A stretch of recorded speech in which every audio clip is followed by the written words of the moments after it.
Do not sharply rebuke an older man, but rather appeal to him as a father, to the younger men as brothers, to the older women as mothers, and the younger women as sisters, in all purity. Honor widows who are widows indeed, but if any widow has children or grandchildren, they must first learn to practice piety in regard to their own family and to make some return to their parents, for this is acceptable in the sight of God. Now she who is a widow indeed and who has been left alone, has fixed her hope on God and continues in entreaties and prayers night and day.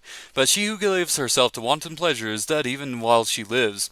Prescribe these things as well, so that they may be above reproach. But if anyone does not provide for his own, and especially for those of his household, he has denied the faith and is worse than an unbeliever. A widow is to be put on the list only if she is not less than 60 years old, having been the wife of one man, having a reputation for good works, and if she has brought up children, if she has shown hospitality to strangers, if she has washed the saints' feet, if she has assisted those in distress, if she has devoted herself to every good work.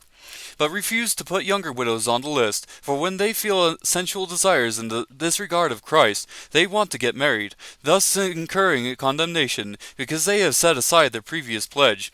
At the same time, they also learn to be idle, so as they go around from house to house, and not merely idle, but also gossips and busybodies, talking about things not proper to mention. Therefore, I want younger widows to get married, bear children, keep house, and give the enemy no occasion for reproach. For some have already turned aside to follow Satan. If any woman who is a believer and has dependent widows, she must assist them, and the church must not be burdened, so that it may assist those who are widows indeed.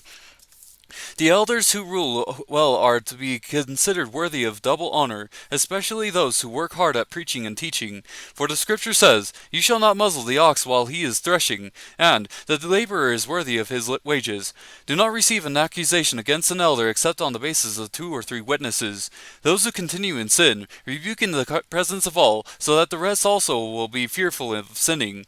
I solemnly charge you in the presence of God and of Christ Jesus and of his chosen angels, to maintain these principles without bias, doing nothing in the spirit of partiality. Do not lay hands upon anyone too hastily, and thereby share responsibility for the sins of others. Keep yourself free from sin. No longer drink water excessively, but use a little wine for the sake of your stomach and your frequent ailments.